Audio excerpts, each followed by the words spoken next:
सरदार अर्जन सिंह होना नूं अणगौलियां क्यों कीता गया? साडा घर भी ढा दिता, एक बारी साडा किला भी ढा दिता, सिर्फ इसे करके ढाया भी ये जिहड़ी गुलामी आ साडी चलण। और सरदार अर्जन सिंह ने कहा मैं गुलामी नहीं चलदा, ना कदे मैं महाराजा रणजीत सिंह दी साडे परिवार ने गुलामी चली आ और ना असीं तुहाडी हाकमां दी अंग्रेज़ां दी गुलामी चलांगे। जां महाराजा रणजीत सिंह अपने बेटे की जंज लैके फतेहगढ़ टुका और जां मेरे बापू जी सरदार हरी सिंह जैलदार अपने बेटे की, मेरे फादर की जंज लैके फतेहगढ़ चूड़ियाँ टुके और मेरे मदर नूं ब्याह के लिया। गदारां दियां जां पिट्ठूआं दियां उन्हां दियां थोड़ियां जिहियां ਉੱਚੀਆਂ हो जांदियां, ਜਿਹੜੇ वफादार ਜਿਹੜੇ भले मानस ਹੁੰਦੇ ਨੇ ਉਹ ਸਮਝਦੇ ਵੀ ਅਸੀਂ ਆਪਣਾ ਪ੍ਰਸ਼ਾਦਾ ਪਾਣੀ ਛਕੀਏ, ਅਸੀਂ ਬੱਲੇ ਬੱਲੇ ਚੋਂ ਕੀ ਲੈਣਾ। ਇਹ ਇੱਥੇ ਇੰਨੀ ਇਸ ਕਰਕੇ ਸਾਨੂੰ ਜ਼ਿਆਦਾ ਮੈਂ ਸਮਝਦਾ ਵੀ ਅਸੀਂ ਇਸ ਕਰਕੇ ਜ਼ਿਆਦਾ ਅਣਗੌਲੇ ਗਏ।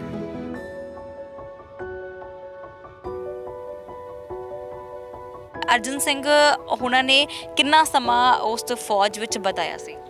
काफ़ी लंबा समा जी, काफ़ी लंबा समा, तकरीबन समझो तुसीं जिन्ना चिर महाराजा रणजीत सिंह का राज रहा जी, सरदार अर्जन सिंह उन्होंने बड़ी वफादारी नाल समा उन्होंने नाल निभाया और लास्ट उन्होंने सभराउं दी जंग दे विच ही उन्होंने शहादत प्राप्त की। पर जदों तुहाडा किते नाम नहीं आउंदा परिवार दा जां बड़ा घट लिखिया जांदा है तो उदों तकलीफ हुंदी है कि असीं अणगौले गए इस वड्डे इतिहास विचों? नहीं बीबा जी, सानू कदे भी महसूस नहीं होया क्योंकि असीं उस अकाल पुरख दे सिख हां, 10वें पातशाह दे सिख हां, साडे ते किरपा आ और मैं बड़ा फख्र महसूस करदा। सानू कोई दुख नहीं, सानू ये आ असीं जो भी कीता वफादारी नाल कीता। हुण असीं अपना जीवन बसर कर रहे हां। ਜਿਹੜੇ ਅੱਜ ਜਿਹੜੇ ਖੁਸ਼ਾਮਦੀਦ ਕਰਦੇ ਨੇ, ਅੱਜ ਜਿਹੜੇ ਮਿਨਿਸਟਰ ਹੁਣ ਕੈਪਟਨ ਅਮਰਿੰਦਰ ਸਿੰਘ ਜਿਹੜੇ ਉਹਨਾਂ ਦੀ ਖੁਸ਼ਾਮਦੀਦ ਵੱਧ ਕਰਨਗੇ, ਉਹਨਾਂ ਨੂੰ ਥੋੜਾ ਵੱਧ ਸਮਾਂ ਮਿਲ ਜਾਂਦਾ, ਜਿਹੜੇ ਥੋੜਾ ਜਿਹਾ ਆਕੜ ਕੇ ਰਹਿਣਗੇ ਉਹ ਪਛਾਣ ਰਹਿਣਗੇ। ਬਸ ਆਹੀ ਗੱਲ ਕੋਈ। ਕੈਪਟਨ ਅਮਰਿੰਦਰ ਸਿੰਘ ਹੋਣਾ ਦੇ ਨਾਲ ਵੀ ਪਰਿਵਾਰਕ ਸਾਂਝ ਲੱਗਦੀ ਤੁਹਾਡੀ? ਤੇ ਜੇਜੀ ਫੈਮਿਲੀ ਵਿੱਚ ਕੈਪਟਨ ਸਾਹਿਬ ਦੇ ਜਿਹੜੇ ਨਾਨਕੇ ਆ ਜੀ, ਉਹ ਇਸ ਕਰਕੇ ਜਿਹੜੇ ਬੀਬਾ ਇਹਨਾਂ ਦੇ ਮਾਤਾ ਜੀ ਸੀ ਕੈਪਟਨ ਸਾਹਿਬ ਦੇ, ਉਹ ਮੇਰੇ ਭੂਆ ਜੀ ਦੇ ਨਨਾਣ ਸੀ। ਪਰ ਤੁਹਾਡਾ ਜੋ ਪੁਰਾਣਾ ਘਰ ਹੈ ਉਹ ਅੱਜ ਵੀ ਮੌਜੂਦ ਹੈ ਉਸੇ ਤਰ੍ਹਾਂ। ਕਿੰਨਾ ਮੁਹੱਬਤ ਹੈ ਇਸ ਘਰ ਜਿਹੜੀ ਤੁਸੀਂ ਸਾਂਭ ਸੰਭਾਲ ਕੇ ਰੱਖੀ? ਕਿਉਂ ਨਹੀਂ ਸੋਚਿਆ ਕਿ ਮੈਂ ਵੀ ਅੱਜ ਦੇ ਜਿਹੜਾ ਯੁੱਗ ਚੱਲ ਰਿਹਾ, ਨਵੀਆਂ ਕੋਠੀਆਂ ਪੈ ਰਹੀਆਂ ਨੇ, ਉਸੇ ਤਰ੍ਹਾਂ ਇਹਨੂੰ ਤਬਦੀਲ ਕਰ ਲਵਾਂ? ਹਾਂ ਬੀਬਾ ਜੀ, ਇਹ ਬੜਾ ਵੱਡਾ ਇਹਦੇ ਵਿੱਚ ਰਾਜ ਆ ਵੀ ਮੇਰੇ ਫਾਦਰ ਸਾਹਿਬ ਚਾਹੁੰਦੇ ਸੀਗੇ ਵੀ ਅਸੀਂ ਆਪਣਾ ਪੁਰਾਣਾ ਘਰ ਜਿਹੜਾ ਢਾਉਣਾ ਨਹੀਂ ਕਦੇ ਵੀ, ਜਿੰਨਾ ਇਹਨੂੰ ਅਸੀਂ ਮੇਨਟੇਨ ਕਰ ਸਕਦੇ ਹਾਂ, ਕਿਉਂਕਿ ਅਸੀਂ ਬਹੁਤ ਜ਼ਿਆਦਾ ਆਪਣੇ ਕੋਲ ਇਹ ਨਹੀਂ ਸਮਝਦੇ ਵੀ ਇਸ ਵੇਲੇ ਸਾਡੇ ਕੋਲ ਉਹ ਸਮਰੱਥਾ ਜਿਹੜੀ ਪਹਿਲੀ ਸੀਗੀ ਉਹ ਹੈਗੀ ਆ, ਪਰ ਜਿੰਨੀ ਕੁ ਸਾਡੇ ਕੋਲ ਸਮਰੱਥਾ ਹੈ ਉਹਦੇ ਮੁਤਾਬਕ ਅਸੀਂ ਆਪਣੇ ਘਰ ਨੂੰ ਮੇਨਟੇਨ ਕਰਕੇ ਰੱਖੀਏ।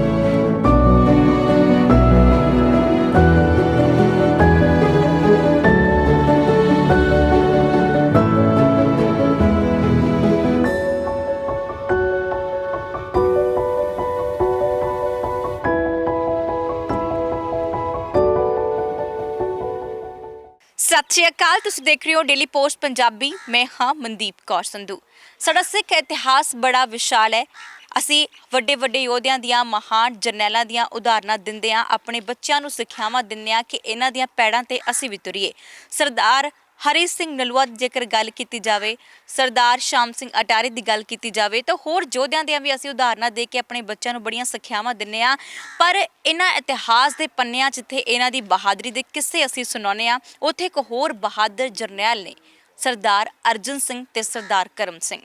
पर एक बड़ी वड्डी तरासदी रह गई है कि इतिहास के पन्नियां दे विच इन्हां दा जिक्र बड़ा घट आउंदा है। सिर्फ ग्रीफन लिखते हैं जां एक दो राइटर होर होणगे जो इन्हां बारे लिखते हुए सानूं दिखाई दिंदे ने, पर इन्हां दा इन्ना वड्डा योगदान विशाल इतिहास विच रहा है। जेकर सभरावां दी जंग की गल करिए तो इन्हां विच भी बड़ा वड्डा योगदान पाया। पर इन्हां दे परिवारक मैंबर अज भी अपने बच्चों नूं अपने दादियां दियां, बाबियां दियां ओह बहादरी दे किस्से सुणाउंदे ने ते अज भी अपने परिवार ते और उन्हां दे बाबियां दादियां ते माण करदे ने कि असीं उस विरासत विचों हाँ।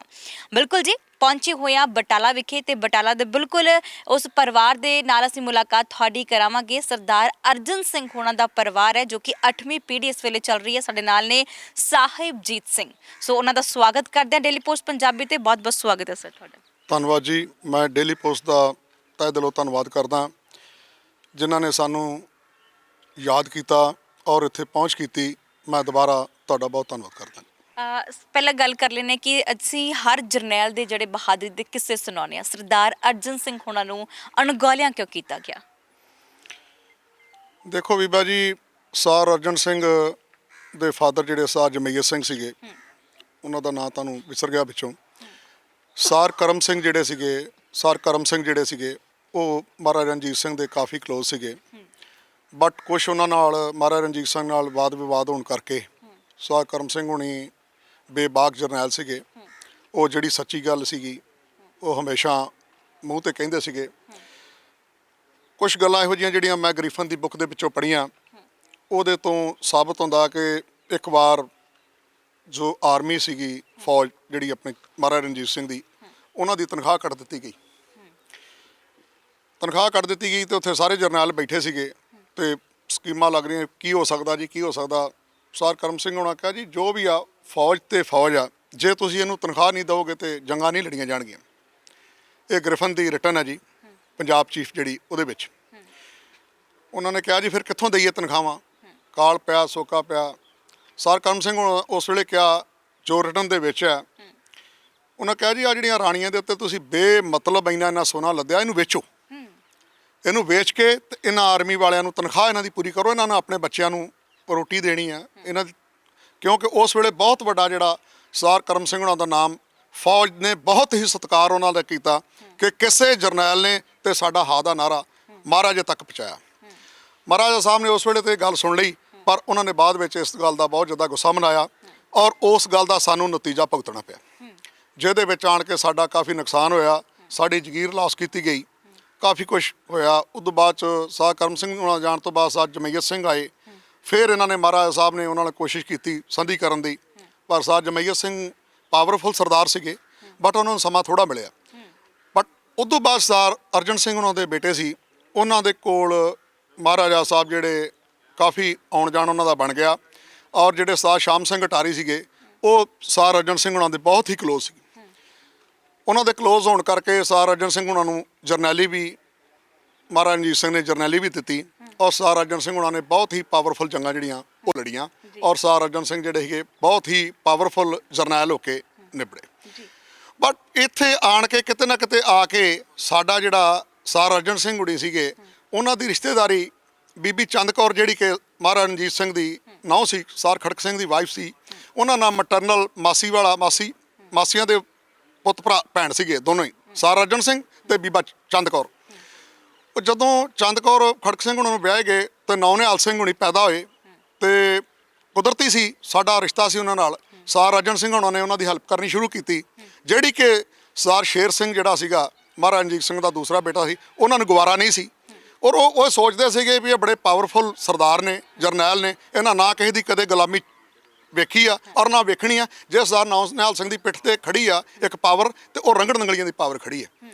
ਸੋ ਇਸ ਕਰਕੇ ਸਰ ਸ਼ੇਰ ਸਿੰਘ ਦੀ ਇਹ ਕੋਸ਼ਿਸ਼ ਸੀ ਵੀ ਮੈਂ ਇਹਨਾਂ ਰੰਗੜ ਨੰਗਲੀਆਂ ਨੂੰ ਜਿਹੜਾ ਇਹਨਾਂ ਨੂੰ ਪਾਸੇ ਕਰਾਂ ਤੇ ਨੌਨਿਹਾਲ ਦੀ ਜਿਹੜੀ ਪਾਵਰ ਉਹ ਘਟੇ।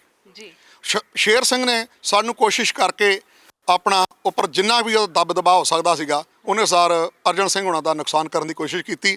ਇੱਥੋਂ ਤੱਕ ਕੋਸ਼ਿਸ਼ ਕੀਤੀ ਵੀ ਸਾਡੀ ਜਗੀਰ ਵੀ ਜਿਹੜੀ ਉਹ ਦਬ ਲਈ। ਉਦੋਂ ਬਾਅਦ ਵਿੱਚ ਅੰਗਰੇਜ਼ ਗੌਰਮੈਂਟ ਜਿਹੜੀ ਆਈ, ਅੰਗਰੇਜ਼ ਗੌਰਮੈਂਟ ਨਾਲ ਵੀ ਇਸੇ ਕਰਕੇ ਜਿਹੜੇ ਸਰਦਾਰ ਸੀ ਜਾਂ ਜਿਹੜੇ ਪਿੱਠੂ ਬਣ ਗਏ ਉਹਨਾਂ ਨੂੰ ਬੜੀਆਂ ਜਗੀਰਾਂ ਮਿਲੀਆਂ, ਪਰ ਸਰ ਅਰਜਨ ਸਿੰਘ ਉਹਨਾਂ ਨੇ ਕਿਸੇ ਅੰਗਰੇਜ਼ ਦੀ ਵੀ ਪਰਵਾਹ ਨਹੀਂ ਕੀਤੀ। ਉਹਨਾਂ ਨੇ ਸਾਡਾ ਕਿਲ੍ਹਾ ਢਾਇਆ ਅੰਗਰੇਜ਼ਾਂ ਨੇ, ਉਹ ਰਿਟਨ ਦੇ ਵਿੱਚ ਆ, ਉਹ ਵੀ ਗ੍ਰਿਫਨ ਉਹਨਾਂ ਨੇ ਆਪਣੀ ਬੁੱਕ ਦੇ ਪੰਜਾਬ ਚੀਫ ਦੇ ਵਿੱਚ ਲਿਖਿਆ ਹੋਇਆ, ਮੇਰੇ ਕੋਲ ਮੌਜੂਦ ਹੈ ਜੀ। ਸਾਡਾ ਘਰ ਵੀ ਢਾਹ ਦਿੱਤਾ ਇੱਕ ਵਾਰੀ, ਸਾਡਾ ਕਿਲ੍ਹਾ ਵੀ ਢਾਹ ਦਿੱਤਾ, ਸਿਰਫ ਇਸੇ ਕਰਕੇ ਢਾਇਆ ਵੀ ਇਹ ਜਿਹੜੀ ਗੁਲਾਮੀ ਆ ਸਾਡੀ ਚੱਲਣ। ਔਰ ਸਰ ਅਰਜਨ ਸੁਣਾ ਕਿ ਮੈਂ ਗੁਲਾਮੀ ਨਹੀਂ ਚੱਲਦਾ, ਨਾ ਕਦੇ ਮੈਂ ਮਹਾਰਾਜਾ ਰਣਜੀਤ ਸਿੰਘ ਦੀ ਸਾਡੇ ਪਰਿਵਾਰ ਨੇ ਗੁਲਾਮੀ ਚੱਲੀ ਆ ਔਰ ਨਾ ਅਸੀਂ ਤੁਹਾਡੀ ਹਾਕਮਾਂ ਦੀ ਅੰਗਰੇਜ਼ਾਂ ਦੀ ਗੁਲਾਮੀ ਚੱਲਾਂਗੇ। ਅਸੀਂ ਅਕਾਲਪੁਰ ਦੇ ਸਿੱਖ ਹਾਂ, ਸਾਡੀ ਜਿਹੜੀ ਵਿਰਾਸਤ ਆ, ਸਾਡੇ ਬਜ਼ੁਰਗਾਂ ਨੂੰ ਅੰਮ੍ਰਿਤ ਛਕਾਇਆ ਅਕਾਲੀ ਫੂਲਾ ਸਿੰਘ ਉਹਨਾਂ ਨੇ, ਜੋ ਕਿ ਸਾਡੇ ਵੱਡੇ ਬਾਪੂ ਜੀ ਉਹਨਾਂ ਦਾ ਨਾਂ ਨੱਥਾ ਸੀਗਾ। ਪਹਿਲੋਂ ਜਦੋਂ ਸਾਡੀ ਫੈਮਿਲੀ ਰਾਜਸਥਾਨ ਤੋਂ ਮਾਈਗ੍ਰੇਟ ਹੋ ਕੇ ਇੱਥੇ ਆਈ ਹੈ, ਉਹਨਾਂ ਦਾ ਨਾਂ ਨੱਥਾ ਸੀਗਾ, ਉਹਨਾਂ ਨੂੰ ਅੰਮ੍ਰਿਤ ਛਕਾਇਆ ਗਿਆ ਅਕਾਲੀ ਫੂਲਾ ਸਿੰਘ ਵੱਲੋਂ। ਔਰ ਉਹ ਜਿਹੜਾ ਅੰਮ੍ਰਿਤ ਆ ਉਹ ਅੱਜ ਤੱਕ ਸਾਡੇ ਦੇ ਵਿੱਚ ਕਾਮਯਾਬ ਆ ਔਰ ਅਸੀਂ ਉਸ ਅੰਮ੍ਰਿਤ ਦੇ ਸਿਰ ਤੇ ਅੱਜ ਵੀ ਆਪਣੇ ਆਪ ਨੂੰ ਗੁਰੂ ਦੇ ਸਿੱਖ ਉਗਾਉਣ ਦਾ ਮਾਣ ਕਰਦੇ ਹਾਂ। ਔਰ ਅਸੀਂ ਬਥੇਰੀਆਂ ਸਾਡੀਆਂ ਰਿਸ਼ਤੇਦਾਰੀਆਂ, ਮਹਾਰਾਜਾ ਨਾਭਾ ਸਾਹਿਬ ਨਾਲ ਰਿਸ਼ਤੇਦਾਰੀਆਂ, ਕੈਪਟਨ ਅਮਰਿੰਦਰ ਸਿੰਘ ਨਾਲ ਰਿਸ਼ਤੇਦਾਰੀਆਂ, ਮਹਾਰਾਜਾ ਰਣਜੀਤ ਸਿੰਘ ਨਾਲ ਵੀ ਕਲੋਜ਼ ਰਿਸ਼ਤੇਦਾਰੀ ਬਣ ਗਈ। ਉਦੋਂ ਬਾਅਦ 'ਚ ਕੁਛ ਸਮੇਂ ਬਾਅਦ ਮੇਰੇ ਫਾਦਰ ਜਾਂ ਮਹਾਰਾਜਾ ਰਣਜੀਤ ਸਿੰਘ ਆਪਣੇ ਬੇਟੇ ਦੀ ਜੰਝ ਲੈ ਕੇ ਫਤਿਹਗੜ੍ਹ ਢੁੱਕਾ ਔਰ ਜਾਂ ਮੇਰੇ ਬਾਪੂ ਜੀ ਸਰ ਹਰੀ ਸਿੰਘ ਜੈਲਦਾਰ ਆਪਣੇ ਬੇਟੇ ਦੀ, ਮੇਰੇ ਫਾਦਰ ਦੀ ਜੰਝ ਲੈ ਕੇ ਫਤਿਹਗੜ੍ਹ ਚੂੜੀਆਂ ਟੁੱਕੇ ਔਰ ਮੇਰੇ ਮਦਰ ਨੂੰ ਵਿਆਹ ਕੇ ਲਿਆਏ। ਸੋ ਇਸ ਕਰਕੇ ਬੀਬਾ ਜੀ ਇਹ ਜਿਹੜੀਆਂ ਗਦਾਰਾਂ ਦੀਆਂ ਜਾਂ ਪਿੱਠੂਆਂ ਦੀਆਂ, ਉਹਨਾਂ ਦੀਆਂ ਥੋੜ੍ਹੀਆਂ ਜਿਹੀਆਂ ਉੱਚੀਆਂ ਹੋ ਜਾਂਦੀਆਂ। ਜਿਹੜੇ ਵਫਾਦਾਰ, ਜਿਹੜੇ ਭਲੇ ਮਾਨਸ ਹੁੰਦੇ ਨੇ, ਉਹ ਸਮਝਦੇ ਵੀ ਅਸੀਂ ਆਪਣਾ ਪ੍ਰਸ਼ਾਦਾ ਪਾਣੀ ਛਕੀਏ, ਅਸੀਂ ਬੱਲੇ ਬੱਲੇ ਚੋਂ ਕੀ ਲੈਣਾ। ਇੱਥੇ ਇੰਨੀ ਇਸ ਕਰਕੇ ਸਾਨੂੰ ਜ਼ਿਆਦਾ ਮੈਂ ਸਮਝਦਾ ਵੀ ਅਸੀਂ ਇਸ ਕਰਕੇ ਜ਼ਿਆਦਾ ਅਣਗੌਲੇ ਗਏ। ਜੀ ਬਿਲਕੁਲ, ਇਤਿਹਾਸ ਦੇ ਪੰਨਿਆਂ 'ਚ ਇਹਨਾਂ ਦਾ ਨਾਮ ਬੜਾ ਘੱਟ ਵੇਖਣ ਨੂੰ ਮਿਲਦਾ, ਪਰ ਅਰਜਨ ਸਿੰਘ ਹੋਣਾ ਨੇ, ਕਰਮ ਸਿੰਘ ਹੋਣਾ ਦੀ ਬੇਬਾਕੀ ਦੀ ਗੱਲ ਕਰ ਲੈਂਦੇ ਆ।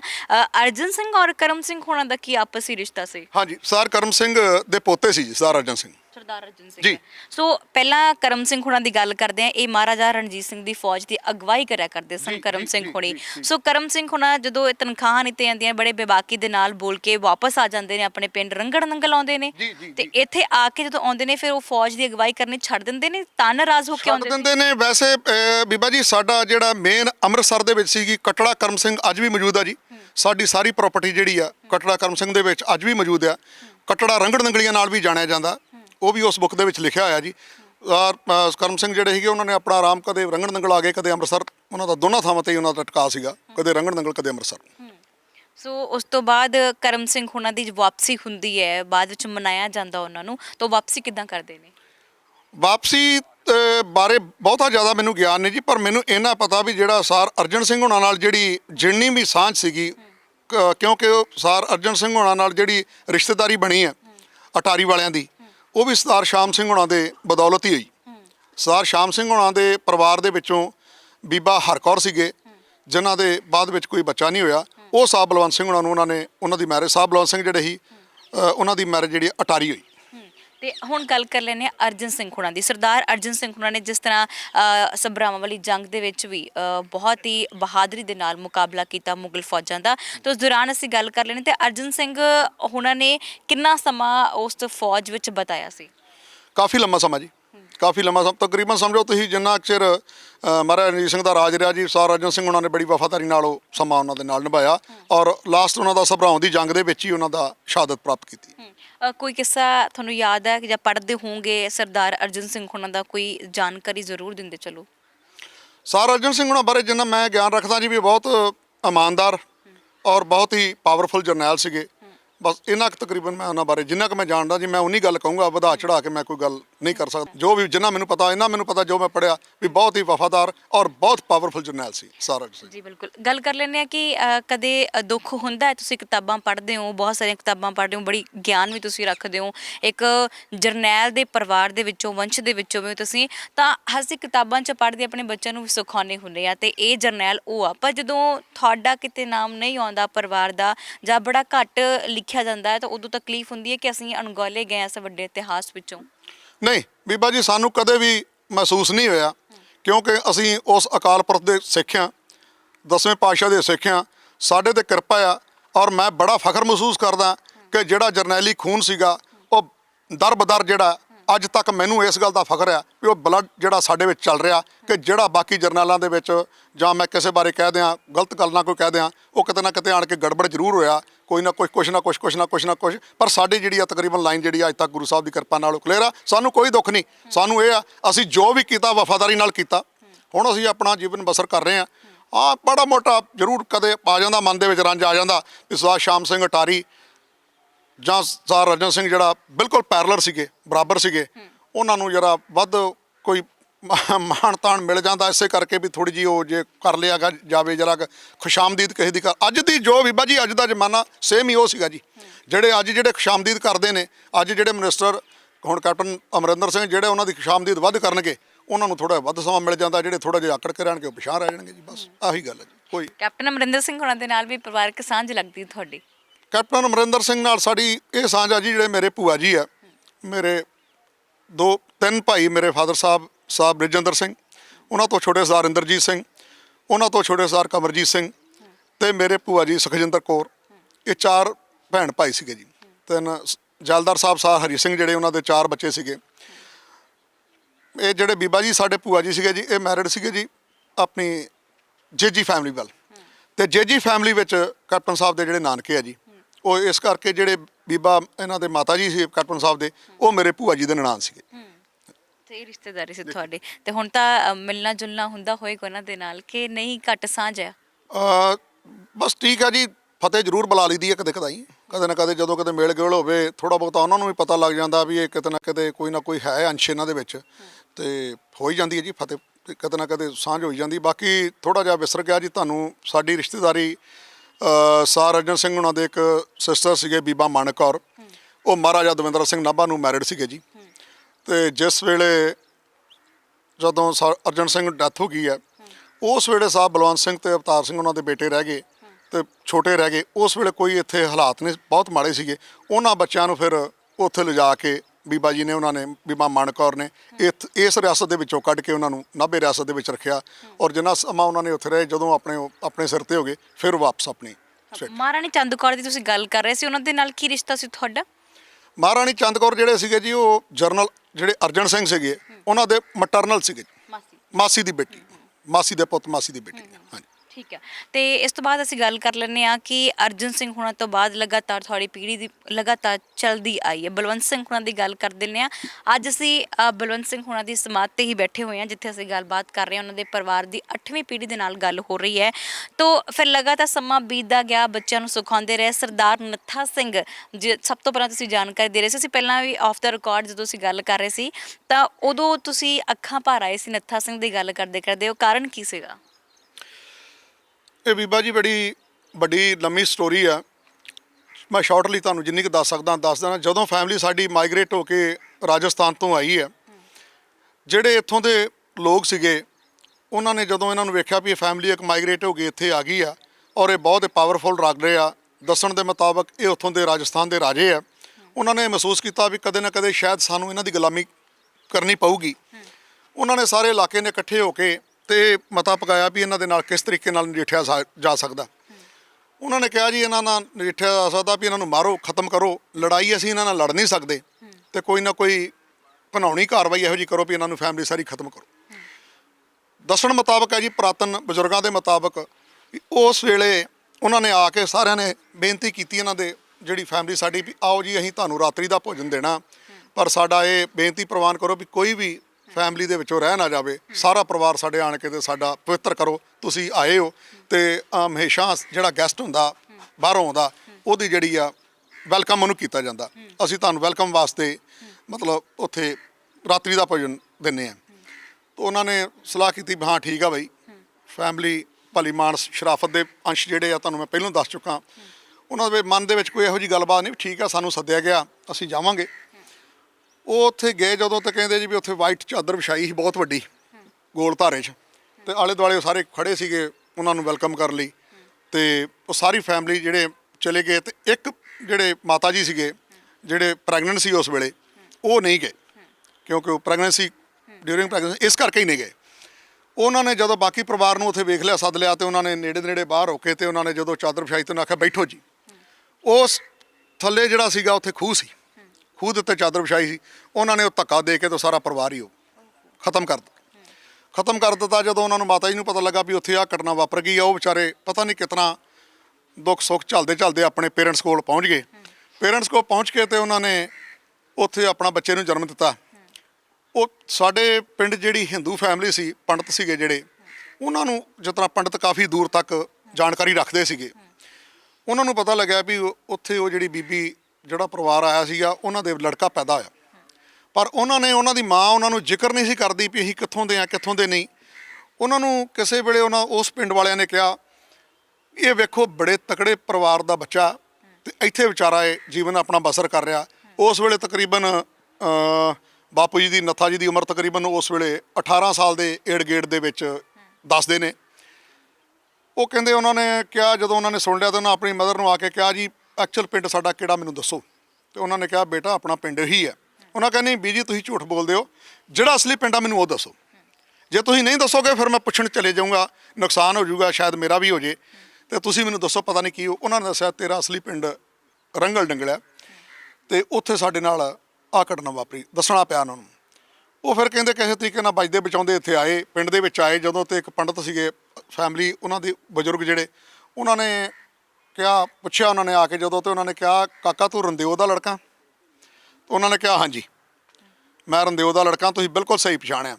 ਉਹਨਾਂ ਕਿਹਾ ਫਿਰ ਤੂੰ ਫਟਾਫਟ ਇੱਥੋਂ ਨਿਕਲ ਜਾ, ਇੱਥੋਂ ਦੇ ਲੋਕ ਜਿਹੜੇ ਆ ਉਹਨਾਂ ਨੇ ਅੱਗੇ ਤੁਹਾਡੀ ਸਾਰੀ ਫੈਮਿਲੀ ਖਤਮ ਕਰ ਦਿੱਤੀ ਆ, ਤੇ ਤੇਰਾ ਵੀ ਨਾ ਕਿਤੇ ਖਾਤਮਾ ਕਰ ਦੇਣ। ਉਹਨਾਂ ਨੇ ਆਖਿਆ ਪੰਡਤ ਜੀ ਪਰਵਾਹ ਨਾ ਕਰੋ, ਮੈਂ ਹੁਣ ਖਾਤਮਾ ਕਰਨ ਆਇਆ, ਕਰਾਉਣ ਨਹੀਂ ਆਇਆ। ਵੇਖੋ ਹੁਣ ਕੀ ਹੁੰਦਾ, ਮੈਂ ਸਿਰਫ ਇੱਕ ਵੇਖਣ ਹੀ ਆਇਆ ਸਾਂ, ਕਿਉਂਕਿ ਬਲੱਡ ਉਹਨਾਂ ਦੇ ਵਿੱਚ ਜਿਹੜਾ ਸੀਗਾ ਉਹ ਸ਼ਾਹੀ ਚੱਲਦਾ ਸੀਗਾ। ਉਹਨਾਂ ਨੇ ਜਾ ਕੇ ਉਸ ਵੇਲੇ ਅਕਾਲ ਤਖ਼ਤ ਸਾਹਿਬ ਦੇ ਜਥੇਦਾਰ ਜਿਹੜੇ ਅਕਾਲੀ ਫੂਲਾ ਸਿੰਘ ਸੀਗੇ, ਉਹਨਾਂ ਨੇ ਉਹਨਾਂ ਨੂੰ ਬੇਨਤੀ ਕੀਤੀ ਜੀ ਵੀ ਸਾਡੇ ਨਾਲ ਆ ਭਾਣਾ ਵਾਪਰਿਆ ਤੇ ਸਾਡੀ ਫੈਮਿਲੀ ਸਾਰੀ ਜਿਹੜੀ ਆ ਉਹ ਤਬਾਹ ਕਰ ਦਿੱਤੀ ਆ ਉਹਨਾਂ ਲੋਕਾਂ ਨੇ।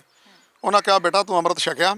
ਉਹਨਾਂ ਕਹਿੰਦੇ ਜੀ ਮੈਂ ਅੰਮ੍ਰਿਤ ਨਹੀਂ ਛਕਿਆ ਜੇ, ਅਸੀਂ ਰਾਜਪੂਤ ਹਾਂ ਔਰ ਰਾਜਸਥਾਨ ਤੋਂ ਮਾਈਗ੍ਰੇਟ ਹੋ ਕੇ ਇੱਥੇ ਰੰਗੜ ਨੰਗਲ ਦੇ ਵਿੱਚ ਅਸੀਂ ਆਣ ਕੇ ਡੇਰਾ ਲਾਇਆ। ਅਸੀਂ ਉੱਥੇ ਰਾਜੇ ਸਾਂ ਪਰ ਉੱਥੇ ਪਾਣੀ ਦਾ ਕਾਲ ਪੈਣ ਕਰ ਅਸੀਂ ਇੱਥੇ ਸ਼ਿਫਟ ਹੋ ਗਏ। ਉਹਨਾਂ ਕਿਹਾ ਪਹਿਲਾਂ ਅੰਮ੍ਰਿਤ ਛਕ ਕੇ ਆਣ ਕੇ ਮੇਰੇ ਨਾਲ ਗੱਲ ਕਰ। ਉੱਥੇ ਅੰਮ੍ਰਿਤਪਾਨ ਉਹਨਾਂ ਨੂੰ ਕਰਵਾਇਆ ਗਿਆ। ਅੰਮ੍ਰਿਤਪਾਨ ਕਰਕੇ ਉੱਥੇ ਉਹਨਾਂ ਦਾ ਨੱਥਾ ਸਿੰਘ ਨਾਂ ਰੱਖਿਆ ਗਿਆ। ਇਹ ਜਿਹੜੀ ਆ ਸਟੋਰੀ ਹੈ ਮੈਂ ਪੜ੍ਹੀ ਹੋਈ ਹੈ। ਉਹਨਾਂ ਨੇ ਜਦੋਂ ਅੰਮ੍ਰਿਤ ਛਕ ਲਿਆ ਤੇ ਉਹਨਾਂ ਨੇ ਫਿਰ ਉਹਨਾਂ ਨੇ ਕਿਹਾ ਹੁਣ ਦੱਸ ਕੀ ਗੱਲ ਆ। ਉਹਨਾਂ ਨੇ ਆਖਿਆ ਜੀ ਆ, ਕਹਿੰਦੇ ਠੀਕ ਆ। 11 ਸਿੰਘ ਉਸ ਵੇਲੇ ਦਿੱਤੇ ਅਕਾਲੀ ਫੂਲਾ ਸਿੰਘ ਉਹਨਾਂ ਨੇ। 11 ਸਿੰਘ ਦੇ ਕੇ ਤਾਂ ਉਹਨਾਂ ਨੂੰ ਭੇਜਤਾ। ਉਹਨਾਂ ਆਖਿਆ ਬੇਟਾ ਜਦੋਂ ਵੀ ਤੈਨੂੰ ਕੋਈ ਪ੍ਰੋਬਲਮ ਆਵੇ ਇੱਕ ਸਿੰਘ ਭੇਜ ਦੀ ਵਾਪਸ, ਤੇਰੀ ਪ੍ਰੋਬਲਮ ਜੋ ਵੀ ਤੂੰ ਚਾਹੇਗਾ ਉਹ ਹੋਊਗਾ। ਉਹਨਾਂ ਨੇ ਆਣ ਕੇ ਜਿੱਥੇ ਡੇਰਾ ਲਾਇਆ ਉਸ ਖੂਹ ਦਾ ਨਾਂ ਅੱਜ ਵੀ ਉਹ ਖੂਹ ਮੌਜੂਦ ਆ ਜੀ, ਉਹਦਾ ਨਾਂ ਸਿੰਘਾਂ ਵਾਲਾ। ਉਸ ਥਾਂ ਤੇ ਆ ਕੇ ਡੇਰਾ ਲਾ ਲਿਆ। ਉੱਥੇ ਡੇਰਾ ਲਾ ਕੇ ਤੇ ਉਹਨਾਂ ਨੇ ਆਲੇ ਦੁਆਲੇ ਉਹਨਾਂ ਨੂੰ ਕਿਹਾ ਵੀ ਹੁਣ ਤਗੜੇ ਹੋ ਬਈ, ਜੋ ਤੁਸੀਂ ਕੀਤਾ ਸੀਗਾ ਉਹਦਾ ਫਲ ਤੁਹਾਨੂੰ ਹੁਣ ਭੁਗਤਣਾ ਪਊਗਾ ਔਰ ਹੁਣ ਲੈਣੇ ਦੇਣੇ ਹੁਣ ਤੁਹਾਨੂੰ ਐ ਪੂਰੇ ਹਿਸਾਬਤਾ ਪੂਰਾ ਮੈਂ ਕਰਕੇ ਜਾਊਂਗਾ। ਉਸ ਵੇਲੇ ਦੱਸਣ ਮੁਤਾਬਕ ਹੈ ਜੀ ਵੀ ਜਿਹੜੇ ਇੱਥੋਂ ਦੇ ਲੋਕ ਵਸਨੀਕ ਸੀਗੇ ਉਹਨਾਂ ਨੇ ਆਪਣਾ ਬਾਰਾ, ਸਾਨੂੰ ਕਹਿੰਦੇ 12 ਪਿੰਡ ਨੂੰ ਬਾਰਾ ਕਹਿੰਦੇ ਜੀ, ਉਹਨਾਂ ਨੇ ਬਾਰੇ ਦੇ ਵਿੱਚ ਜਾ ਕੇ ਤਰਲੇ ਮਿੰਤ ਕੀਤੇ ਲੋਕਾਂ ਦੇ। ਕਿਹਾ ਵੀ ਉਹਨਾਂ ਦੇ ਵਿੱਚੋਂ ਇੱਕ ਜਰਨੈਲ ਕੋਈ ਉੱਠਿਆ ਜਿਹੜਾ ਅਕਾਲ ਤਖ਼ਤ ਸਾਹਿਬ ਤੋਂ ਛਕ ਕੇ ਅੰਮ੍ਰਿਤ ਆਇਆ, ਉਹਦੇ ਨਾਲ ਸਿੰਘ ਨੇ ਉਹਨਾਂ ਡੇਰਾ ਲਾ ਲਿਆ, ਉਹਨਾਂ ਨੇ ਘੋੜੇ ਛੱਡ ਦਿੱਤੇ ਆ ਔਰ ਹੋਰ ਸਾਡਾ ਖਾਤਮਾ ਕਰਨਗੇ ਤੇ ਸਾਨੂੰ ਕਿਸੇ ਤਰੀਕੇ ਨਾਲ ਬਚਾਓ। ਉਹ ਗੱਲ ਚਲਦਿਆਂ ਚਲਾਉਂਦਿਆਂ ਜਥੇਦਾਰ ਸਾਹਿਬ ਕੋਲ ਪਹੁੰਚੀ। ਉਹਨਾਂ ਨੇ ਕਿਹਾ ਵੀ ਤੁਸੀਂ ਇਕੱਠੇ ਹੋਵੋ। ਇਕੱਠੇ ਹੋ ਕੇ ਉਹਨਾਂ ਨੇ ਆਪਣੇ ਸਿੰਘ ਭੇਜ ਕੇ ਇਹ ਜਿਹੜੇ ਇੱਥੋਂ ਦੇ ਲੋਕ ਸੀ ਇਹਨਾਂ ਦੀ ਜਿਹੜੀ ਗੋਤ ਆ ਉਹ ਗਾਦੜੀ। ਅੱਜ ਵੀ ਸਾਡੀ ਜਿਹੜੀ ਜਮ੍ਹਾਂਬੰਦੀ ਆ ਉਹਦੇ ਵਿੱਚ ਇਹਨਾਂ ਦੀ ਗੋਤ ਲਿਖੀ ਹੋਈ ਆ ਜੱਟ ਗਾਦੜੀ। ਸਾਡੀ ਜਿਹੜੀ ਗੋਤ ਆ ਉਹ ਪਰਮਾਰ ਆ ਰਾਜਪੂਤਾਂ ਦੀ, ਇਹਨਾਂ ਦੀ ਗੋਤ ਜਿਹੜੀ ਗਾਦੜੀ ਸੀ। ਗਾਦੜੀ ਗੋਤ ਵਾਲੇ ਜਦੋਂ ਇਕੱਠੇ ਹੋਏ ਸਾਰੇ, ਉਹਨਾਂ ਨੇ ਕਿਹਾ ਜੀ ਜੋ ਵੀ ਕਹੋਗੇ ਅਸੀਂ ਤੁਹਾਨੂੰ ਟੈਕਸ ਭਰਾਂਗੇ, ਜਿਸ ਤਰੀਕੇ ਨਾਲ ਵੀ ਕਰੋਗੇ ਅਸੀਂ ਤੁਹਾਡੀ ਈਨ ਮੰਨਾਂਗੇ, ਪਰ ਸਾਨੂੰ ਇੱਕ ਵਾਰੀ ਇਸ ਚੀਜ਼ ਨੂੰ ਬਖਸ਼ ਦਿਓ। ਜਿਹੜਾ ਬੰਦਾ ਜਰਨੈਲ ਹੁੰਦਾ ਉਹਨੂੰ ਇਸ ਤੇ ਬਖਸ਼ਣਾ ਵੀ ਪੈਂਦਾ। ਉਹਨਾਂ ਕਿਹਾ ਜੀ ਠੀਕ ਹੈ ਅਸੀਂ ਤੁਹਾਨੂੰ ਬਖਸ਼ ਦਿੰਦੇ ਹਾਂ, ਪਰ ਜਦੋਂ ਤੁਹਾਡੇ ਲੜਕਾ ਪੈਦਾ ਹੋਊਗਾ 1 ਰੁਪਈਆ ਟੈਕਸ ਤੁਹਾਨੂੰ ਦੇਣਾ ਪਊਗਾ। ਜਦੋਂ ਤੁਹਾਡੇ ਲੜਕੇ ਦਾ ਵਿਆਹ ਹੋਊਗਾ ਉਹ ਟੈਕਸ ਬੀਬਾ ਜੀ ਮੇਰੇ ਫਾਦਰ ਸਾਹਿਬ ਗਰਾਉਂਦੇ ਰਹੇ।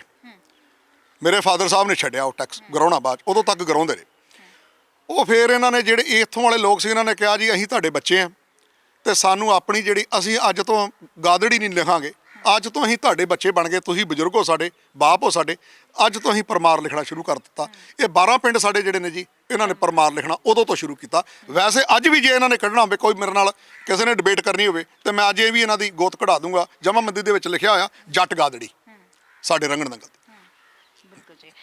ਤੇ ਇਸੇ ਤਰ੍ਹਾਂ ਅਸੀਂ ਗੱਲ ਕਰ ਲੈਨੇ ਕਿ ਖੂਨ ਚ ਬਲੱਡ ਚੀਜ਼ਾਂ ਹੁੰਦੀਆਂ ਨੇ। ਅਸੀਂ ਦੇਖਿਆ ਤੁਸੀਂ ਘੋੜੇ ਬਹੁਤ ਰੱਖੇ, ਘੋੜੀਆਂ ਰੱਖੀਆਂ ਹੋਈਆਂ ਨੇ, ਇਹ ਬੜਾ ਸ਼ੌਂਕ ਝਲਕ ਰਿਹਾ। ਇਹ ਵਿਰਾਸਤ ਉਹੀ ਲਗਾਤਾਰ ਤੁਰੀ ਆ ਰਹੀ ਹੈ ਜੀ। ਬਿਲਕੁਲ ਜੀ, ਬਿਲਕੁਲ। ਮੈਂ ਛੋਟੀ ਜਿਹੀ ਘਟਨਾ ਤੁਹਾਨੂੰ ਦੱਸ ਦਿੰਦਾ ਜੀ। ਮੇਰੇ ਬਾਪੂ ਜੀ ਨੂੰ ਬਹੁਤ ਹੀ ਸ਼ੌਂਕ ਸੀਗਾ ਹਾਰਸ ਰਾਈਡਿੰਗ ਦਾ, ਬਹੁਤ ਵੱਡਾ ਸ਼ੌਂਕ ਸੀ ਬਾਪੂ ਜੀ ਨੂੰ, ਤੇ ਉਹ ਕੋਈ ਵੀ ਨਸ਼ਾ ਨਹੀਂ ਸੀ ਕਰਦੇ।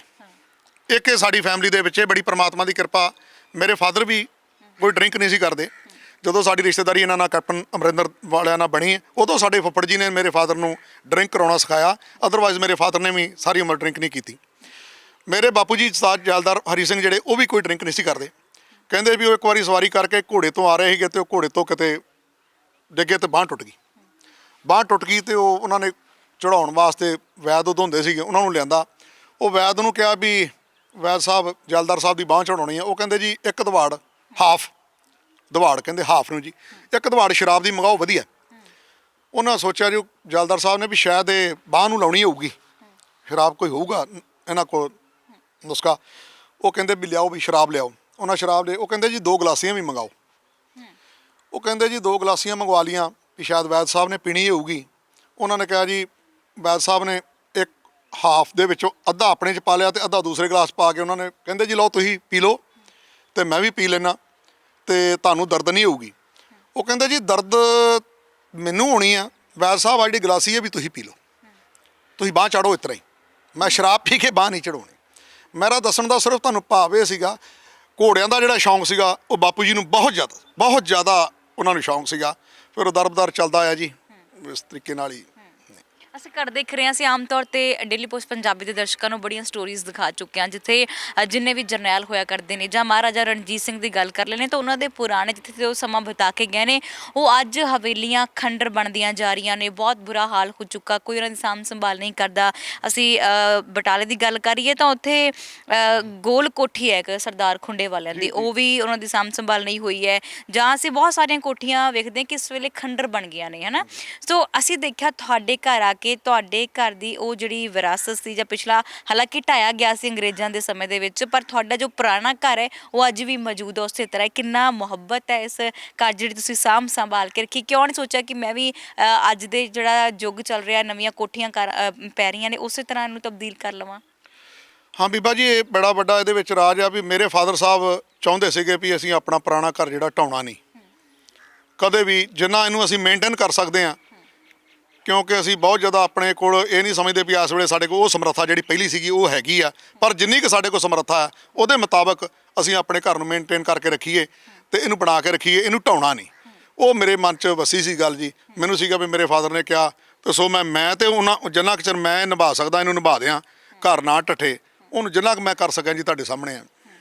ਬਿਲਕੁਲ। ਅਤੇ ਗੱਲ ਫਿਰ ਵਾਪਸ ਹੀ ਅਸੀਂ ਅਰਜਨ ਸਿੰਘ ਹੋਣਾ ਤੇ ਕਰਦੇ ਹਾਂ। ਸਰਦਾਰ ਅਰਜਨ ਸਿੰਘ ਹੋਣਾ ਦਾ ਭਾਵੇਂ ਅੱਜ ਨਾਮ ਬਹੁਤ ਘੱਟ ਲਿਆ ਜਾਂਦਾ, ਤੁਸੀਂ ਕਦੇ ਇਹ ਪਹੁੰਚ ਕੀਤੀ ਜਿਨ੍ਹਾਂ ਨੂੰ ਤੁਸੀਂ ਸਿਆਸੀ ਤਜਰਬਾ ਵੀ ਰੱਖਦੇ ਹੋ, ਬਹੁਤ ਸਾਰੇ ਵੱਡੇ ਘਰਾਣਿਆਂ ਦੇ ਨਾਲ ਤੁਹਾਡਾ ਲਿੰਕ ਵੀ ਹੈ, ਤੁਸੀਂ ਆਪ ਵੀ ਬੜੇ ਵੱਡੇ ਪਰਿਵਾਰ ਦੇ ਵਿੱਚੋਂ, ਤੇ ਕਦੀ ਕਿਹਾ ਕਿ ਅਸੀਂ ਇੱਥੇ ਕਿਤਾਬ ਛਪਾਈਏ ਜਾਂ ਉਹਨਾਂ ਦੇ ਬਾਰੇ ਅਸੀਂ ਕੋਈ ਹੀਲਾ ਕਰੀਏ ਕਿ ਉਹਨਾਂ ਨੂੰ ਲੋਕਾਂ ਤੱਕ ਜਾਂ ਬੱਚਿਆਂ ਤੱਕ ਉਹਨਾਂ ਦੇ ਬਹਾਦਰੀ ਦੇ ਕਿੱਸੇ ਪਹੁੰਚ ਸਕਣ? ਹਾਂਜੀ, ਟਾਈਮ ਟੂ ਟਾਈਮ ਕਈ ਲੋਕ ਆਉਂਦੇ ਨੇ ਜੀ ਸਾਡੇ ਕੋਲ। ਇੱਕ ਬਾਬੀ ਸਿੰਘ ਆ ਜੀ ਯੂਕੇ ਤੋਂ, ਉਹ ਵੀ ਆਏ ਜੀ ਇੱਥੇ ਕਾਫੀ ਸਮਾਂ ਪਹਿਲੋਂ, ਤੇ ਥੋੜ੍ਹਾ ਚਿਰ ਮੇਰੇ ਨਾਲ ਟੱਚ ਵੀ ਰਹੇ। ਉਹਨਾਂ ਨੇ ਸਾਰੀ ਇੱਥੋਂ ਦੀ ਲੈ ਕੇ ਲਿਖ ਕੇ ਗਏ, ਇੰਗਲੈਂਡ ਨੇ ਜੀ ਸ਼ਾਇਦ ਉਹ, ਤੇ ਉਹਨਾਂ ਨੇ ਕਿਹਾ ਜੀ ਭਾਈ ਸਾਹਿਬ ਤੁਹਾਡੀ ਬੁੱਕ ਅਸੀਂ ਤਿਆਰ ਕਰ ਦਿੱਤੀ ਆ। ਔਰ ਅਸੀਂ ਮਹਿਸੂਸ ਕੀਤਾ ਵੀ ਜਿੰਨੇ ਸਰਦਾਰ ਵੀ ਪੁਰਾਣੇ ਹੋਏ ਨੇ, ਜਰਨੈਲ ਹੋਏ ਨੇ, ਉਹਨਾਂ ਦੇ ਵਿੱਚੋਂ ਮੈਂ ਮਹਿਸੂਸ ਕੀਤਾ, ਬਾਬੀ ਸਿੰਘ ਹੋਣਾ ਕਿਹਾ ਵੀ ਮੈਂ ਮਹਿਸੂਸ ਕੀਤਾ ਵੀ ਜਨਰਲ ਅਰਜਨ ਸਿੰਘ ਜਿਹੜੇ ਸੀਗੇ ਬੜੇ ਵਫਾਦਾਰ ਔਰ ਬੜੇ ਬਹਾਦਰ ਜਰਨੈਲ ਸੀਗੇ। ਤੇ ਅਸੀਂ ਇਹ 'ਤੇ ਬੁੱਕ ਲਿਖ ਰਹੇ ਹਾਂ। ਉਹ ਇੱਕ ਦੋ ਵਾਰੀ ਮੈਂ ਉਹਨਾਂ ਨੂੰ ਪੁੱਛਿਆ ਜੀ, ਤੇ ਉਹਨਾਂ ਨੇ ਕੋਈ ਬਾਅਦ ਵਿੱਚ ਜਵਾਬ ਨਹੀਂ, ਪਤਾ ਨਹੀਂ ਉਹ ਕਿਸ ਤਰੀਕੇ ਨਾਲ ਨਹੀਂ ਬਣ ਸਕੀ। ਸਾਡੇ ਜਿੰਨਾ ਕੁ ਯਤਨ ਹੈ ਜੀ ਸਾਡਾ, ਅਸੀਂ ਜਿਵੇਂ ਤੁਸੀਂ ਅੱਜ ਤੱਕ ਸਾਡੇ ਕੋਲ ਪਹੁੰਚ ਕੀਤੀ ਆ, ਅਸੀਂ ਤੁਹਾਡੇ ਧੰਨਵਾਦੀ ਹਾਂ ਜੀ। ਪਰ ਅਸੀਂ ਨਾਲ ਤੁਹਾਨੂੰ ਇਹ ਆਖਾਂਗੇ ਵੀ ਤੁਸੀਂ ਜ਼ਰੂਰ ਸਾਡੇ ਤੇ ਮਿਹਰਬਾਨੀ ਕਰਿਓ। ਇਹ ਸਾਡਾ ਫਰਜ਼ ਬਣਦਾ ਸੀ। ਉਸ ਇਤਿਹਾਸ ਦੇ ਪੰਨਿਆਂ ਤੋਂ ਬੇਸ਼ੱਕ ਵਾਂਝੇ ਨੇ, ਪਰ ਅਸੀਂ ਸੋਸ਼ਲ ਮੀਡੀਆ ਦੇ ਜ਼ਰੀਏ ਅਸੀਂ ਹਰ ਤਾਈਂ ਲੋਕਾਂ ਤਾਈਂ ਜਿਹੜੀ ਇਹ ਗੱਲ ਹੈ ਉਹ ਪਹੁੰਚਾਉਣੀ ਜ਼ਰੂਰ ਹੈ ਕਿ ਅਰਜਨ ਸਿੰਘ ਕੌਣ ਸਨ, ਕਰਮ ਸਿੰਘ ਕੌਣ ਸਨ, ਕਿੰਨਾ ਯੋਗਦਾਨ ਰਿਹਾ। ਸ਼ਾਇਦ ਅੱਜ ਸਾਡੀ ਇੰਟਰਵਿਊ ਦੇਖ ਕੇ ਤੁਹਾਨੂੰ ਕੋਈ ਮਿਲਣ ਆਵੇ ਜਾਂ ਬੁੱਕ ਛਪ ਜਾਵੇ ਜਾਂ ਕੋਈ ਇਤਿਹਾਸਕਾਰ ਸਾਡੀ ਇਸ ਇੰਟਰਵਿਊ ਨੂੰ ਸੁਣੇਗਾ ਤਾਂ ਉਹ ਇਤਿਹਾਸ ਦੇ ਪੰਨੇ ਐਸੇ ਫਰੋਲੇਗਾ ਜਿੱਥੇ ਅਸੀਂ ਨਹੀਂ ਪਹੁੰਚ ਸਕੇ, ਉਹ ਸ਼ਾਇਦ ਪਹੁੰਚ ਜਾਵੇਗਾ। ਤੁਸੀਂ ਬੀਬਾ ਜੀ ਗੱਲ ਕੀਤੀ ਵਿੱਚ ਮੈਂ ਥੋੜ੍ਹਾ ਜਿਹਾ ਮਿਸ ਕੀਤਾ, ਤੁਸੀਂ ਖੁੰਡੇ ਵਾਲਿਆਂ ਦਾ ਨਾਂ ਲਿਆ। ਮੇਰੇ ਫਾਦਰ ਸਾਹਿਬ ਮੈਰਿਡ ਸੀਗੇ ਫਤਿਹਗੜ੍ਹ ਚੂੜੀਆਂ, ਮੈਂ ਤੁਹਾਨੂੰ ਦੱਸ ਚੁੱਕਾ ਜੀ ਪਹਿਲੋਂ। ਤੇ ਜਿਹੜੇ ਦੋਨੋਂ ਛੋਟੇ ਚਾਚਾ ਜੀ ਸੀਗੇ ਜੀ, ਉਹ ਦੋਨੋਂ ਮੈਰਿਡ ਸੀਗੇ ਜੀ ਖੁੰਡੇ। ਸਰਦਾਰ ਧਰਮ ਸਿੰਘ ਮੇਰੇ ਨਾਨਾ ਜੀ ਸੀਗੇ ਜੀ। ਇਸ ਵੇਲੇ ਮੇਰੇ ਮਾਮਾ ਜੀ ਉੱਥੇ ਸਰਦਾਰ ਜਗਜੀਤਪਾਲ ਸਿੰਘ ਨੇ ਜੀ, ਅੱਗੇ ਉਹਨਾਂ ਦਾ ਬੇਟਾ ਐਡਵੋਕੇਟ ਬਲਜੀਤਪਾਲ ਸਿੰਘ ਆ ਜੀ। ਉਹ ਵੀ ਉਹਨਾਂ ਨੇ ਕਾਫੀ ਚੰਗਾ ਘਰ ਉੱਥੇ ਸੰਭਾਲਿਆ ਹੋਇਆ ਜੀ। ਜੇ ਤੁਹਾਨੂੰ ਮੌਕਾ ਮਿਲੇ ਤਾਂ ਕਦੇ ਉਹ ਵੀ ਉੱਥੇ ਖੁੰਡੇ ਜਾ ਕੇ, ਸ਼ਾਇਦ ਹੋਰ ਸੱਜਣਾ ਨੇ ਕਿਸੇ ਨੇ ਵੇਖਿਆ ਵੀ ਹੋਵੇ, ਉਹਨਾਂ ਨੇ ਵੀ ਕਾਫੀ ਚੰਗੀ ਸੰਭਾਲ ਕੀਤੀ ਹੋਈ ਹੈ ਜੀ। ਔਰ ਮੇਰੇ ਜਿਹੜੇ ਛੋਟੇ ਚਾਚਾ ਜੀ ਸਰਦਾਰ ਕਮਰਜੀਤ ਸਿੰਘ ਜੀ, ਉਹਨਾਂ ਦੀ ਬੇਟੀ ਜਿਹੜੀ ਆ ਬੀਬਾ ਹਰਪ੍ਰੀਤ ਕੌਰ, ਉਹ ਬਰਨਾਲਾ ਫੈਮਿਲੀ 'ਚ ਮੈਰਿਡ ਹੈ ਜੀ। ਸਰਦਾਰ ਗਗਨਜੀਤ ਸਿੰਘ ਬਰਨਾਲਾ ਮੇਰੇ ਭਣਵਈਆ ਨੇ ਜੀ। ਬਹੁਤ ਬਹੁਤ ਸ਼ੁਕਰੀਆ ਤੁਹਾਨੂੰ ਜਾਣਕਾਰੀ ਸਾਡੇ ਨਾਲ ਸਾਂਝਾ ਕਰਨ ਦੇ ਲਈ। ਤੁਸੀਂ ਸਾਡੇ ਨਾਲ ਸਮਾਂ ਵੀ ਦਿੱਤਾ ਹੈ ਔਰ ਆਪਣਾ ਘਰ ਵੀ ਦਿਖਾਇਆ, ਕਿਸ ਤਰ੍ਹਾਂ ਤੁਸੀਂ ਸਾਂਭਿਆ। ਘੋੜੀਆਂ ਦੇ ਸ਼ੌਕੀਨ ਹੋਵੇ, ਅਸੀਂ ਆਪਣੇ ਦਰਸ਼ਕਾਂ ਨੂੰ ਦਿਖਾਵਾਂ ਕਿਸ ਤਰ੍ਹਾਂ ਜਿਹੜੀ ਤੁਸੀਂ ਘੋੜੀਆਂ ਵੇਖੀਆਂ ਹੋਈਆਂ। ਬਹੁਤ ਬਹੁਤ ਸ਼ੁਕਰੀਆ ਜੀ। ਧੰਨਵਾਦ ਜੀ, ਬਹੁਤ ਬਹੁਤ ਬੀਬਾ ਜੀ, ਧੰਨਵਾਦ ਧੰਨਵਾਦ ਜੀ।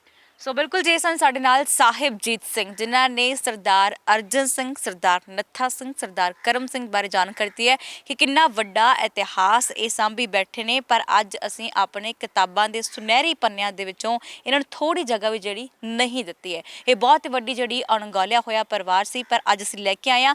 ਆਸ ਕਰਦੇ ਹਾਂ ਕਿ ਕੋਈ ਜਦੋਂ ਇਤਿਹਾਸਕਾਰ ਜਾਂ ਕੋਈ ਸਾਹਿਤਕਾਰ ਇਸ ਨੂੰ ਸੁਣੇਗਾ ਜਾਂ ਦੇਖੇਗਾ ਤਾਂ ਉਸ ਤੇ ਖੋਜ ਜਿਹੜੀ ਜ਼ਰੂਰ ਕਰਕੇ ਇੱਕ ਵੱਡਾ ਜਿਹੜਾ ਬਦਲਾਅ ਜ਼ਰੂਰ ਸਾਨੂੰ ਦੇਖਣ ਨੂੰ ਮਿਲੇਗਾ। ਇਸ ਇੰਟਰਵਿਊ ਨੂੰ ਤੁਸੀਂ ਵੱਧ ਤੋਂ ਵੱਧ ਸ਼ੇਅਰ ਕਰਨਾ ਤਾਂ ਕਿ ਇਹਨਾਂ ਦਾ ਇਤਿਹਾਸ ਹਰ ਘਰ ਤੱਕ ਪਹੁੰਚਦਾ ਜ਼ਰੂਰ ਹੋ ਸਕੇ। ਹੁਣ ਤੁਹਾਡੇ ਤੋਂ ਲਵਾਂਗੇ ਆ ਗਿਆ ਸਹਿਯੋਗੀ ਸਾਥੀ ਕਮਲ ਦੇ ਨਾਲ ਮਨਦੀਪ ਕੌਰ ਸੰਧੂ, ਪਿੰਡ ਰੰਗੜ ਨੰਗਲ ਤੋਂ।